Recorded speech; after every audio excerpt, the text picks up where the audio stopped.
எல்லாருக்கும் வணக்கம். கடமையை செய் பலனை எதிர்பார்க்காத. என்னடா நம்ம எதுக்கோ எதிர்பார்த்துட்டு இருந்தோம், இது என்ன ஒரு ஸ்லோகம் சொல்றான்னு பார்க்குறீங்களா? எந்த விஷயத்துக்காக நீங்கள் எதிர்பார்த்துட்டு இருக்கீங்களோ அதுக்கு முன்னாடி ஒரு ஸ்லோகம், ஒரு குட்டி கதை. ஏன்னா இந்த வீடியோ முடியும் போது அந்த ஸ்லோகத்துக்கும் அந்த குட்டி கதைக்கும் ஒரு லிங்க் இருக்குது, சரிங்களா? கடமை செய் பலனை எதிர்பார்க்காத, அதான் அந்த ஸ்லோகம். எனக்கு ரொம்ப பிடிச்சிது. என்னடா இது, கடமையை செய்ய சொல்கிறாங்க, பலனை எதிர்பார்க்க வேணான்றாங்கல்லன்னு நிறைய பேருக்கு அந்த ஸ்லோகமில் ஒரு டவுட் ஒன்று இருக்குது. வேலை பண்ணுறோம், வேலைக்கேற்ற கூலி எதிர்பார்க்கக்கூடாதா? இவ்வளோ கஷ்டப்பட்டு உழைக்கிறோம், சம்பளத்தை எதிர்பார்க்கக்கூடாதா அப்படின்னு. அந்த ஸ்லோகத்துடைய முழு மீனிங் என்னன்னா, ஒரு கதையாக சொல்லிடுறேன். ஒரு பெரிய வீடு, ஒரு மிகப்பெரிய பணக்காரர். அவர் ரூமு மட்டும் க்ளீன் பண்ணுறதுக்கு ரெண்டு ஆட்கள் இருப்பாங்க. ரொம்ப பிடிச்சவங்களும் 2 பேர் அந்த ரூம் க்ளீன் பண்ணுறதுக்கு வச்சுருக்காரு. அவர் மிகப்பெரிய பணக்காரர். அவர் இப்போ 2 பேரும் வந்து ரூம் துடைக்கிறவங்க. ஓகே, அவர் காலையில் ரெடி ஆகி அந்த ரூம்லேருந்து வெளியே வரும்போது அவங்க துடைச்சிட்டு இருக்காங்கல்ல, அதில் ஒருத்தர் வந்து அவர் பாட்டுன்னு ஒரு வேலையை பார்த்துட்டு இருப்பார், துடைச்சிக்கிட்டே இருப்பார். இன்னொருத்தர் இருக்கார்ல, அவர் போய், சார் உங்கள் ட்ரெஸ்ஸு சூப்பராக இருக்குது சார், சார் நீங்கள் போட்டுக்கிற கண்ணாடி நல்லா இருக்கு சார், சென்ட்டு சூப்பராக இருக்குது சார், நல்லா இருக்குது சார், சூப்பராக இருக்கீங்க சார், எனக்கு பேக் கொடுங்க சார் அப்படின்னு வாங்கிட்டு போவார். இன்னொரு ஆள் வணக்கம் சார் சொல்லிட்டு வேலையை மட்டும் பார்த்துட்டு இருப்பார். இப்படியே தினமும் நடக்கும். அப்புறம் அந்த ஓனர் வந்து இந்த ஊரை விட்டு வெளியூருக்கு போகிறாரு. போகும்போது 2 வேலைக்காரங்களும் கூப்பிட்டு ஒருத்தருக்கு வந்து 1 மாதம் சம்பளம் எக்ஸ்ட்ரா, யார் கூட பேக்லாம் தூக்கிட்டு போய் எப்போ பார்த்தாலும் நான் சூப்பர் சூப்பர்னு சொன்னார்ல, அவருக்கு 1 மாதம் சம்பளம் எக்ஸ்ட்ரா. இன்னொரு ஆளுக்கு ஒரு வீடு வாங்கி கொடுத்து அவரை, நீ என் கூடவே வந்துருங்க, நான் அவர் கூடவே அவரை கூப்பிட்டு போகிறேன். இவன் ஓடி போய் கேட்டானா, சார் என்ன சார் தினமும் நான் தானே சார் உங்கள் பேக் எடுத்துருந்தேன், நான் கொடுத்த வேலையை நீ கரெக்டாக பண்ணல, நீ ஜால்ரா அடிக்கிறதுலையே இருந்த, எனக்கு இது நல்லா இருக்கு அது நல்லா இருக்குன்னு. ஆனால் அவன் வேலையை மட்டும்தான் பார்த்தான். வேலையை கரெக்டாக பார்த்தா பலனு கடவுள் கொடுப்பார், அந்த பலன் தான் இது அப்படின்னு சொன்னான். இப்போ விஷயத்துக்கு வருவோமா? திருச்சி கிழக்கு தொகுதி. இன்னைக்கு நான் என்ன முடிவு சொல்கிறேன் இதுதானே. நான் திருச்சி கிழக்கில் நிற்கணும்னா நான் முதல்ல அரசியலுக்கு வரணும். நான் அரசியலுக்கு வரேனா இல்லையான்றதை சொல்கிறேன். அரசியல் எப்படி என் வாழ்க்கையில் வந்ததுன்னு சொல்கிறேன். உங்களுக்கு நல்லா தெரியும், என் வீட்டில் குழந்தைங்கள வளர்த்துக்கிட்டு நான் பாட்டுன்னு சோஷியல் சர்வீஸ் பண்ணிகிட்டு இருந்தேன். மாற்றுத்திறனாளிக்கு டான்ஸ் சொல்லி கொடுக்குறது, ஓப்பனர் சர்ஜரி பண்ணுறது, பசங்களை படிக்க வைக்கிறது, ஸ்போர்ட்ஸ் எல்லாத்துலேயும் என்னால் முடிஞ்ச வரைக்கும் பண்ணுவேன். என்னால் முடியல மற்றவங்கிட்ட கேட்டு பண்ணிட்டு இருந்தேன். இந்த டைமில் தான் ஜல்லிக்கட்டுன்னு வருது. ஒரு சில விஷயம்லாம் ஃபாஸ்ட்டாக சொல்லிடுறேன், உங்களுக்கு தெரிஞ்ச விஷயம்தான். ஜல்லிக்கட்டுன்னு வருது, அதில் நான் போகிறேன், சாப்பாடு போகிறதுக்காக குழந்தைங்களுக்கு போகிறேன். அப்படி நான் அந்த ஜல்லிக்கட்டு நடந்து முடிஞ்ச விஷயம்லாம் உங்களுக்கு தெரியும். அப்புறம் என் மேலே ஒரு தலைவர் விமர்சனம், எதுக்கு தலைவர்னு சொல்லுவாரா, நம்ம அண்ணன் தான், சீமான் அண்ணன் ஒரு விமர்சனம் வைக்கிறாரு. அதுக்கு நான் மறுபடியும் ஒரு ட்வீட் போடுறேன், அவர் ட்வீட் போடுறேன். அப்போ தான் என் வாழ்க்கையில் அரசியல்னு எடுத்து நுழையுது. நம்ம சாப்பாடு போகிறதுக்கு போகணும், இது என்னடா இவ்வளோ பெருசாக இருக்குது, அந்த ஜல்லிக்கட்டு தான் எனக்கு அரசியலில் உள்ள நுழையுது, என்னடா இவ்வளோ பெருசாக இருக்குது அப்படின்னு. அப்படியே போச்சு. அதே தலைவர் தான், அதே சீமான் அண்ணன் தான் ரஜினி சார் அரசியலுக்கு வர்ற மாதிரி பேச்சு அடிபட்ட உடனே அவங்க சைட்லேருந்து பேசுகிறாங்க, தலைவரை பற்றி பேசுகிறாங்க. தலைவர் எனக்கு வந்து ஒரு குரு, என்னை வாழ வச்ச தெய்வம், ஒரு அப்பா மாதிரி, ஒரு அண்ணன், அப்பா எல்லாமே சொல்லலாம். ஸோ அவரை பற்றி அதிகமாக பேச ஒரு முறையும் சூப்பர் ஸ்டாருக்கு ஃபோன் போடுவேன், அண்ணா ரொம்ப ஓவராக பேசுகிறாங்க, டெப்பா கம்முன்னு இருக்கண்ணா, நீ சைலண்ட்டாக இப்படியே ஓரளவுக்கு தான் நம்மளால் பொறுக்க முடியும். அதுக்கப்புறம் ஆடியோ ரிலீஸ் ஃபங்க்ஷனில் என் மனசில் கடலாம் உடச்சி சொன்னேன், அதை நீங்களும் பார்த்துருப்பீங்க, தெரியும். அதுக்கப்புறம் ஒரு ரஜினி சாருக்கு ஒரு ஃபங்க்ஷன் வந்தது, அந்த ஃபங்க்ஷன்லேயும் பேசினேன் இதை பற்றி. உங்களுக்கு தான் தெரியுமா அந்த வீடியோ, யார் ஓட்டப்பந்தயத்தில் ஜெயிக்கிறது, இப்போ கூட அந்த வீடியோ போயிட்டுருக்கு. அதை பேசணும், அது பாட்டும் அப்படியே போயிட்டு இருந்தது. அதுக்கப்புறம் பார்த்தீங்கன்னா ரஜினி சார் அரசியலுக்கு வரேன்னு அனௌன்ஸ் பண்ணுறாரு. பண்ணோடனே நான் போய் தலைவரை பார்க்குறேன், என்ன வரீங்களா, நான் நியூஸில் வருது, ஆமாக்கா நான் வரேன். இன்னும் பயங்கர சந்தோஷம். ஏன்னா வாழ்க்கையில் ஒளி ஏற்றி வச்சவர், அவர் அரசியலுக்கு வர்றாரு, அவருக்கு சப்போர்ட்டிவாக இருக்கணும் நம்ம. அப்புறம் எல்லாருக்கிட்டையும் போய் நம்ம கேட்டுட்டு இருக்கோம், தலைவர் வந்துட்டாருன்னா எல்லாமே குழந்தைங்களுக்கு இன்னும் நிறைய பண்ணலாம் அப்படின்னு. என்ன நானும் வரேன் அப்படின்னா ரொம்ப சந்தோஷம் அப்படின்னு ஸ்ட்ரெயிட்டாக கிளம்பி நான் ட்ரஸ்ட்டுக்கு வரேன். என்னுடைய ட்ரஸ்ட்டு, என்னுடைய ஃபேன்ஸு எல்லாரையும் கூப்பிட்டு என்னுடைய வெல்விஷர்ஸ் எல்லாரையும் கூப்பிட்டு உட்கார வச்சு தலைவர் அரசியலுக்கு வராரு. புரியுதுங்களா? எனக்கு வந்து எழுத படிக்க தெரியாது, அதான் ஒரு ட்வீட் பண்ணணும், இதெல்லாம் ரெடி பண்ணுங்கன்னு தமிழில் சொல்லிவிட்டு அவங்க ரெடி பண்ணிட்டு இருக்க ஒரு டீம். இன்னொரு டீம் உட்காந்து என்கிட்ட கேள்வி கேட்குறாங்க. தலைவர் அரசியலுக்கு வந்து அவர் வந்து சிஎம் ஆயிடுவாரு, நீங்க வந்து அமைச்சர் ஆயிடுவீங்களாண்ணே? சுகாதாரத்துறை அமைச்சர் தான், நம்ம வந்து ஆப்ரேஷன் நிறைய பண்ணலாம், இன்னொருத்தர் கல்வித்துறை எடுத்தால் நிறைய படிக்க வைக்கலாம். டேய், கடமை செய்யணும், பலன் எதிர்பார்க்க கூடாது. சுகாதாரத்துறை அமைச்சர், இது வந்து கல்வித்துறை, இதெல்லாம் படிச்சவங்க வர இடம். அண்ணன் படிக்கலடா. எல்லாருக்கும் படிச்ச இடத்த போட்டு ஒரே இடத்துல போய் முடங்கி போய் படிப்புனா படிப்பு மட்டும். எல்லாம் கட்சி வளரட்டும், தலைவர் வரட்டும், எல்லா துறையிலேருந்து ஹெல்ப் கேட்டு நல்லா பண்ணுவோம், பெரிய ட்ரஸ்ட் கட்டுவோம். இப்போன்னா சின்ன ட்ரஸ்ட்ல தான் நம்ம இருக்கோம். சின்ன வீட்டில் 60 குழந்தைங்க நீங்கள் இருக்கீங்க, 100 ஏக்கரில் கட்டுவோம். ஊனமுற்றோர்கள் இந்த பக்கம் திருநங்கைகளுக்கு இந்த பக்கம் முதியோர்களுக்கு ஒரு பெரிய ட்ரஸ்ட் கட்டி பண்ணுவோம்டா. சூப்பர்ண்ணா. இன்னொருத்தர் டக்குன்னு அங்கேருந்து, அண்ணா நம்மளை ஏற்று பேசிட்டு இருக்காருல்ல சீமான் அண்ணா, அவருக்கு ஆப்போசிட்டாக எதிர்த்து நில்லுங்கண்ணே அப்படின்னா. அது அரசியல் இல்லை. ஒருத்தர் மேலே கோவத்தால் நம்ம அரசியலுக்கு வந்தால் அது வந்து வெறுப்பு அரசியலாக மாறும். அரசியல்ன்றது மக்களுக்கு நல்லது பண்ணுறதுக்காக வரணும். இப்போ அவரை நான் அழிக்கணும், அவரை நான் ஏதோ ஒன்று செய்யணும்னு அந்த ஆசையில் வந்தேன்னு வச்சுங்களேன், ஆசை என்ன ஆகும்? கோபமாக மாறும். கோவத்துலேருந்து என்ன வரும்? வார்த்தைகள் தப்பாக வரும். வார்த்தைகள் மட்டும் வராது, தப்பான வார்த்தைகள் வரும். மக்களுக்கு நம்ம மேலே மரியாதை இல்லை, மக்களுக்கு நம்ம மேலே மரியாதை இருக்காது, போயிடும். ஸோ அதால் அரசியலுக்கு வரணும்னா அவரை அழிக்கிறேன் இவழையாக இருக்கிறேன், பதிவை பற்றி பேசுகிறத ஃபஸ்ட்டு விடுங்கடா, ஃபஸ்ட்டு வேலையை பார்ப்போம்டா. நம்ம தலைவர் வரேன்னு சொல்லிட்டாரு, ட்வீட் போடுங்களா அப்படின்னு ட்வீட் போட்டுட்டு அங்கேருந்து போட்டுட்டு வீட்டுக்கு போகிறேன். இங்கே தான் பெரிய ட்விஸ்ட் இருக்குது எனக்கு. வீட்டுக்கு போகிறேன். வீட்டுக்கு போனோன்னா எப்பவும் நான் அம்மா கிட்ட போய் ஒரு விஷயத்த சொல்கிறதுக்கு முன்னாடி ஒரு சர்ப்ரைஸ் ஒன்று பண்ணுவேன். எங்கள் அம்மா கோவில் கட்டுறது கூட, கோவில் கட்டிட்டு ஸ்டாச்சுலாம் ஆர்டர் பண்ண அப்புறம் தான் அந்த ஸ்டாச்சுவே காமிச்சாங்க அம்மாவுக்கு.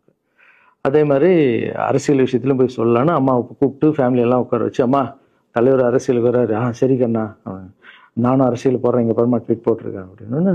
அம்மா முகம் டக்குன்னு மாறிச்சு. மாறிட்டு ஓகே கண்ணா, ஓகே கண்ணா சாப்பிடலாம் அப்படின்னு எழுந்து போயிட்டாங்க. என்ன இப்படி போக மாட்டாங்களே, ஒரு விஷயத்த சொன்னால் சூப்பர் கண்ணான்னு பேசுவாங்கல்ல, 1 ஹவர் அதில் இருக்கிற நல்லது கெட்டது எல்லாம் பேசுவாங்க, என்ன போயிட்டாங்க அப்படின்னு ஒரு ஃபீல். சரி, இது உடம்பு சரியில்லை போல, அப்செட்டில் விட்டேன். அப்புறம் 2-3 நாள் அவங்ககிட்ட பேசவே மாட்டுறாங்க. கூப்பிட்டு, என்னம்மா உனக்கு பிரச்சனை, ஏதாவது தப்புன்னா அடின்னா அடிச்சிடுமா, என்னம்மா இப்படி பேசாம இருக்குன்னா, இல்லை கண்ணா நீ அரசியல் போனது எனக்கு பிடிக்கல அப்படின்றாங்க. ஏமா அரசியல் போன பிடிக்கல? இல்லை கண்ணா, அது ஒரு சாக்கடை, அரசியலுக்கு போகக்கூடாது, அது வந்து பணம் கொடுக்குறாங்க அரசியலுக்கு, ஊட்டு வாங்குறதுக்கு பணம் கொடுத்து தாங்க நான் ஜெயிக்கிறாங்க. அதுக்கப்புறம் ஜாதி இல்லைன்னுவாங்க, ஜாதி இருக்கு, மதம் இல்லைன்னுவாங்க, மதம் இருக்கு, அந்த சாக்கடைக்குள்ள நீ போகாதப்பா. நம்மளுக்கு வாழ்க்கையை ஒளி வச்சு ஏற்றி வச்சவர் தானே நம்ம சூப்பர் ஸ்டார், அவர்கிட்ட என்னை கூப்பிட்டு போப்பா, நான் சொல்கிறேன், அவர் ஒரு ஆன்மீகவாதி, அவரும் அரசியலுக்கு வருவானா, இந்த வயசில் அவர் நிம்மதியாக இருக்கட்டும், எதுக்கு அரசியலுக்கு வர்றாரு, என்னை கூப்பிட்டு போ, அப்பாயின்மெண்ட் வாங்கி கொடுத்துருந்தாங்க. அப்பாயின்மெண்ட் வாங்கி கூடா? நானும் வேற கனவுல வந்து மைண்ட் வைஸ், அம்மா நான் சொல்கிறது கேளுமா, நம்ம எத்தனையோ இப்போ வந்து எல்லா குழந்தைங்களுக்கும் ஒவ்வொரு ஸ்டேஜில் போய் கேட்டு தானேம்மா ஹெல்ப் நடக்குது. இப்போ தலைவர் வந்துட்டாருன்னா நம்ம தாராளமாக பண்ணலாம்லம்மா, உன் கையில் எவ்வளோ காசு இருக்கோ அதுக்கு மட்டும் செய், அரசியல் வேணான்னு சொல்கிறேன் அப்படின்னு போயிட்டான். அந்த ஃபேஸ் வந்து அதுக்கப்புறம் அடிதான் நம்மளுக்கு. சரி, இந்த உலகத்தில் அம்மா மீறி பண்ணலாம், ஆனால் நான் உருப்பிட மாட்டேன், எனக்கு நல்லா தெரியும். இந்த உலகத்துலேயே எனக்கு யாருன்னா எங்கள் அம்மா தான். அது அம்மா இல்லை, எங்கள் கடவுள்னே சொல்லலாம், நான் எதிர்க்க பார்க்குற கடவுள். சரி, அம்மாவுக்கு சொல்லி புரிய வைக்கலாம், என்னடான்னு தலைவர்கிட்ட போய் எப்படி சொல்றது, பசங்கிட்ட ஒரு பயங்கர பில்டப் கொடுத்துட்டோம், அது இதுன்னு எல்லாம் வேற பார்த்துட்டு இருக்காங்க, என்ன பண்ணுறது. அந்த டைமை பார்த்து கொரோனா வருது. ஒரே ஷாக்கு, வெளியே போக முடியாதுன்றாங்க, இல்லைன்னா பிரச்சாரம் பண்ண வெளியே போக முடியாது, தலைவருக்கு உடம்பு சரியில்லாமல் போகுது, ஹைதராபாத் ஷூட்டிங் போகிறார், உடம்பு முடியல, அப்படியே எல்லாமே கொலாப்ஸ் ஆகுது. அப்புறம் தலைவர் அலௌன்ஸ் பண்ணுறாரு, நான் அரசியலுக்கு வரல, டாக்டர்ஸ் வந்து போகக்கூடாதுன்னு சொல்லிட்டாங்க, கொரோனா டைமில் நம்ம வந்து பிரச்சாரம் போக முடியாது, அந்த காரணம் சொன்னார், அது உங்களுக்கு எல்லாருக்கும் தெரியும். அவ்வளோதான், தலைமையில் கை வச்சுன்னு உட்காந்துட்டோம். நான் ட்ரஸ்ட்டில் இருக்கிற குழந்தைங்க மற்றவங்க எல்லாரும் என்னென்னோ நினச்சி ஒர்க் பண்ணிட்டு இருந்தால, எல்லாரும் அப்செட்டில் உட்காந்துருக்கோம். தலைவர் ஒருத்தம் போய் பேசி பார்க்கலாம் அவர்கிட்ட, தலைவர் வர்றாரு, கூப்பிட்றாரு, போகணும். அந்த மாதிரி தலைவரை பார்த்ததில்லை நான். அப்படியே எனக்கு புரிஞ்சுது, அவர் ரொம்ப வலியில் இருக்கார் அப்படின்னு. எவ்வளோ சுறுசுறுப்பானால உடம்பு முடியலைங்கண்ணா. பரவாயில்ல, நம்ம உடம்பு தானே முக்கியம், என்ன இதெல்லாம் என்னென்ன தூக்கி போடுங்கண்ணா. இல்லைங்கண்ணா, இத்தனை வருஷம் என்னை வாழ வச்சாங்கல்ல, அவங்களுக்கு ஏதாவது ஒன்று பண்ணணும்னு நினச்சாங்கண்ணா, இங்கே குத்துதுக்கண்ணா, எனக்கு என்ன பண்ணுறதுன்னு தெரியல. ரொம்ப கஷ்டமாக இருக்குது அப்படின்னு. அண்ணே அதை விடுங்கண்ணே எல்லாம் அப்படின்னு அவர்கிட்ட பேசிட்டு அவர் வந்து அப்போ நான் முன்னாடி பேசும்போது அவர் சொல்கிறார், நான் கூட பதவிக்கு வரணும்னு ஆசைப்படல, இன்னொரு நல்ல ஆள் படித்த ஆள் அங்கே நிற்க வச்சு பார்க்கணும். யாருன்னே சொல்லுவேன், யாருன்னு கூட சொல்லலை. அது அப்படியே போச்சு. அவர் மனசுக்கு மட்டும்தான் தெரியும், யாருன்னு கூட சொல்லலை. ரொம்ப அப்செட்டாக இருந்தார். சரி ஓகே, இதுவும் கடந்து போகணும். அப்படியே கடந்து போச்சு. எனக்கும் காஞ்சனா படம் அது இதுன்னு வந்து பெரிய ஹிட் ஆகுது. அதுக்கப்புறம் யாருக்கிட்டேயும் நீங்கள் யாரும் எனக்கு ஹெல்ப் பண்ண வேணாம். முதல் நாள் நான் வந்து கலைஞர் ஐயா கிட்ட ஹெல்ப் கேட்டேன். அவர் வந்து ஒரு சில குழந்தைங்களுக்கு ஹெல்ப் பண்ணார். அதுக்கப்புறம் அன்புமணி ராமதாஸ் ஐயா, அவரும் ஹெல்த் மினிஸ்டராக இருக்கும்போது அவர் ஒரு சில குழந்தைங்களுக்கு ஹெல்ப் பண்ணார். அப்புறம் நம்ம விஜய் சார் நண்பர், அவர் வந்து ஒரு குழந்தைக்கு ஆப்ரேஷன் பண்ணார். ஸோ இருக்கும்போது என்னால் முடிஞ்ச வரைக்கும் சொந்த பணத்தை போட்டு பண்ணிவிடுவாங்க. முடியாத போது தான் நான் அந்த ஹெல்ப்பை கேட்பேன். இப்போ தான் நல்லா வந்துட்டுமே, யாருக்கும் எனக்கு பணம் கொடுக்க வேணாம், இனிமேல் என் சொந்த பணத்திலே பண்ணுறேன்னு சொல்லிட்டு நான் பாட்டுன்னு ஒரு வீடியோ கூட நான் போட்டேன், இனிமேல் யாரும் பணம்லாம் கொடுக்க வேணாம் அப்படின்னு. அப்படியே போயிட்டுருக்கு. காஞ்சனா எல்லாம் முடிஞ்சு ஜிகிர் தண்டா படம் ரிலீஸ் ஆகுது. ஜிகிர் தண்டா பார்ட்டி போயிட்டுருக்கு. டைரக்டர் நின்று பேசுகிறேன். நான் டைரக்டர் கிட்ட போனேன். டைரக்டர் யார்கிட்டயும் ஃபோனில் பேசிகிட்டு இருக்காரு. அப்படியே பேசிகிட்டு இருக்கிறவர் டக்குன்னு இந்த சீமானன் பேசுவான்னு கொடுத்துட்டாரு என்கிட்ட. அவருக்கும் தெரியாது நான் பேச போகிறேன். அவர்கிட்ட லாரன்ஸ் பேசுவார், சீமானன் ரெண்டு பேரும் சைலண்ட்டு. நானும் எதுவும் பேசல, சீமானனும் எதுவும் பேசல. அப்படியே ஒரு நிமிஷம் அப்படியே நிற்கிறோம். பெரியவர் இல்லை என்னாலும் அண்ணன் அப்படின்னு. அவ்வளோதான் அண்ணன். பயங்கர பாசம். எந்த இடத்துல கோவம் இருக்கும் அந்த இடத்துல குணம் இருக்குன்னு சொல்லுவாங்கல்ல. அண்ணன் வந்து புகழ்ந்து தள்ளுறாரு ஜிகர் தண்டாவை. இப்படி பண்ண கண்ணா, அப்படி பண்ண இவ்வளோ சூப்பராக பண்ண, அந்த சீன் எனக்கு ரொம்ப பிடிச்சதுன்னு. அவருடைய அன்பு தான் தெரியும்ல, எல்லாமே அதிகமாக இருக்கும் அண்ணன்கிட்ட. அண்ணா ரொம்ப சந்தோஷமாக வாழ்த்தினார். அப்புறம் நான் வந்து மாற்றம்னு ஒரு அமைப்பு ஆரம்பிச்சிருக்கேன்ல, இந்த விவசாயிகளுக்கு டிராக்டர் கொடுக்கறது, அப்புறம் மாற்றுத்திறனாளிக்கு ஸ்கூட்டி கொடுக்கறது, எல்லாமே அதை பார்த்துட்டு பத்திரிகையாளர் கேட்குறாங்க அவர்கிட்ட, ரகுவலரன் சார் மாற்றம்னு அமைச்சிருக்காருன்னா, நல்ல விஷயம் தம்பி, நல்லா பண்ணிட்டோம், நல்லா இருக்கட்டும் அப்படின்னு வாழ்த்தினாரு. ஸோ ஒரு பெரிய பிரச்சனைக்கு கடவுளே வந்து அதை அப்படியே சால்வ் பண்ணி வச்ச மாதிரி ஆயிடுச்சு. அப்படியே போச்சு. ஆனால் நீங்கள் நல்லா இருக்கணும், எங்கே இருந்தாலும் நல்லா இருப்பீங்க. எப்போல்லாம் ட்ரஸ்ட்டுக்கு போகும்போது பசங்களாம் கேட்பாங்க, அந்த 100 ஏக்கர் ட்ரஸ்ட்டு குழந்தைங்க, சரி ஓகேடா. அப்படி பார்த்தீங்கன்னா நண்பர் விஜய் சார் கிட்ட பேசிட்டு இருக்கும்போது நான் வர அரசியலுக்குன்றாரு. நிஜமா நண்பா அப்படின்னு. எஸ் அப்படின்னு. மறுபடியும் போய் ட்ரஸ்ட்ல உட்காந்து நம்ம டேய் நண்பர் வராரு. ஏன்னா சூப்பர் ஸ்டார் எனக்கு எவ்வளோ க்ளோஸோ நண்பர் கூட அவ்வளோ க்ளோஸ் தான் எனக்கு. ஏன்னா மேகமாய் வந்து போகிறேன்ற சாங்லேருந்து நான் அவருக்கு டான்ஸ் மாஸ்டராக பண்ண ஆரம்பித்தேன். அதுக்கப்புறம் நிறைய சாங் பண்ணேன், சரக்கு வச்சுருக்கேன். அப்போ உங்களுக்கு தெரியும், அந்த தாம் தக்க தீம் தக்க அவருக்கு மட்டும் நான் ஸ்பெஷலாக வந்து பண்ணி கொடுத்துட்டு போவேன். தமிழ் வேறு யாருக்கும் பண்ண மாட்டேன். அவர் கூப்பிட்டா வருவேன், தலைவர் கூப்பிட்டா வருவேன், சாங் பண்ணிட்டு போவேன். அவர் வரணும் போது எஸ், ஏன்னா அவர் ஒரு முடிவு எடுக்க மாட்டார், எடுத்தாருன்னா அவர் நல்ல உழைப்பார், நல்ல உழைப்பாளி, பண்ணுவார் அப்படின்னு நினச்சி மறுபடியும் போய் ட்ரஸ்ட் ஆளுங்கெல்லாம் பேசுறதுக்கு முன்னாடி ஐயோ அம்மா இருக்காங்களே பிடிக்காத, ஃபஸ்ட்டு அங்கே கரெக்ட் பண்ணணும்ல, அங்கே போனேன். அம்மா நண்பர் அரசியலுக்கு வராருமா, என்னம்மா அப்போ தான் ஓகே, இப்போ எல்லாம் மாறி இருக்கு, போகலாமா, நீ ஃபஸ்ட்டு அவர்கிட்ட ஒரு அப்பாயின்மெண்ட் வாங்க, நான் உன்னை கூப்பிட்டு போகிறேன் அப்படின்னா. கூப்பிட்டு போய் இந்தப்பா என் பிள்ளைய ஒப்படைக்கிறேன் பார்த்துக்குப்பான்னு சொல்லுன்னு பார்த்தா என்னம்மா பேச போகிறான்னு கேட்டேன். நீ அரசியலுக்கு வராத தம்பி, இது ஒரு சாக்கடை, நீ அரசியலுக்கு வராத, நீ ரொம்ப சைலண்டான ஆள், உனக்கு இதெல்லாம் செட் ஆகாது, பணம் கொடுத்தாதான் ஜெயிக்க முடியும், ஜாதி இருக்கு, மதம் இருக்கு, இதெல்லாம் தாண்டி வருது கஷ்டம்னு அவர்கிட்ட சொல்கிறேன்ப்பா அப்படின்னு. அப்படியே மா புரிஞ்சுக்குமாண்ணா, டேய் மீன் குழம்பு வச்சுருக்கேன் சாப்பிட்றேன், அதே மீன் குழம்பு. ஓகே நான் நினச்சிட்டேன் நம்ம ஜாதகத்தில் இல்லை போல, சரி விட்டுடலாம், சரி இப்போ விட்டுருவோம், ஒரு 2-3 நாளைக்கு அப்புறம் மறுபடியும் பேசுவோம் அப்படின்னு மறுபடியும் பேசுகிறேன். அதே மறுப்பு தான். நானும் நண்பர்கிட்ட பேசுகிறேன், அம்மா இப்படி சொல்கிறாங்க நண்பா, அது அவங்களுக்கு தெரியல, அவர் நிறைய பேச மாட்டார், வயசானவங்க இல்லை, தெரியல, வந்தப்புறம் புரியும், ஒரே வார்த்தை தான். அதுக்கப்புறம் ஃபோனில் கூட்டணி கட்சியெல்லாம் வராது போது, நண்பா என்னடா யாரும் கூட்டணி கட்சி வரல நண்பா, இது அது நான் எனக்கு ஒருத்தரை பிடிச்சிட்டாங்கலாம் மனசில் பட்டதை எல்லாமே சொல்லிகிட்டு இருப்பேன். அது நல்லதோ கெட்டதோ, என் பழக்கம் அப்படி தான், பிடிக்கலாம் தூரம் ஒதுங்கிடுவேன். அப்படியே போகுது. எலெக்ஷன் வருது, அனௌன்ஸ் பண்ணுறாங்க, எலெக்ஷனில் நண்பர் நிற்கிறாரு. ரிசல்ட் அன்றைக்கி டோட்டலாக மாறுது எல்லாமே, அப்படியே தலைக்கீழே ஆகுது, புரட்டி போடுறாரு சரித்திரத்தை. வேறம்மா எப்போ முதல்ல தெரிந்து எங்கள் அம்மாவை தான். எனக்கு ரொம்ப ஆசையாயிடுச்சுன்னா எங்கள் அம்மா மேலே அம்மா பேர் கண்மணி. கண்மணி அப்படின்னு தான் கூப்பிட்டு போவேன். எங்கன்னு கூப்பிட்டு போனா அம்மா கொண்டு என்னடா இவ்வளோ உஷாரா வர, என்ன விஷயம், இங்கே உங்ககிட்ட தான் பேசணும். நீ என்னம்மா சொன்ன, பணம் கொடுத்தாதான் ஓட்டு போடுவாங்க, ஜாதி இருக்கு, மதம் இருக்கு, புது ஆளுங்களை வர விட மாட்டாங்க, ஜெயிக்க முடியாது, இதெல்லாம் சொன்னல. நண்பர் ஜெயிச்சிட்டார் பத்தியாம்மா. அந்த ஒரே ஒரு முகத்துக்காக ஓட்டு போட்டிருக்காங்க. நம்பிக்கையான ஆள் வந்தா போடுவாங்கம்மா, நல்லவங்கலாம் வரலாமா, புரிஞ்சுக்கம்மா, என்ன விடுமா. இப்ப என்னம்மா சொல்ற அப்படின்னு கேட்டேன். முதல் முறையா எங்க அம்மா முகத்துல ஒரு சிரிப்பை பார்த்தேன். ஆமா கண்ணா, அந்த புள்ள எல்லாத்தையும் மாத்திடுச்சு, இவ்வளவு பெரிய வெற்றி அடி வரணும்னு நான் எதிர்பார்க்கலப்பா. ஒரு நல்ல மனுஷன் வந்து பண்ணணும்னு நினைச்சா அது முடியுங்கண்ணான்ற நம்பிக்கை எனக்கு வந்திருக்குப்பா அப்படின்னு அம்மா சொன்னா. அப்ப என்ன போயிடலாமா, ஓகேவா அப்படின்னு கேட்டேன்.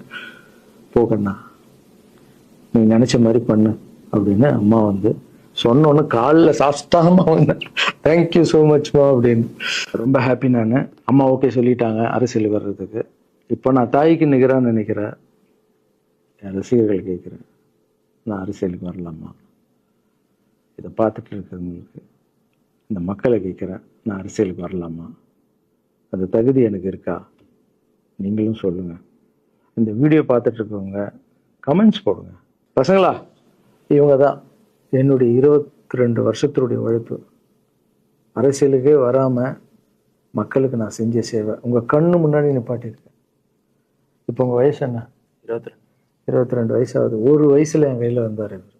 அந்த ஃபோட்டோவை நீங்களே பாருங்கள். இப்போ 22 வயசு.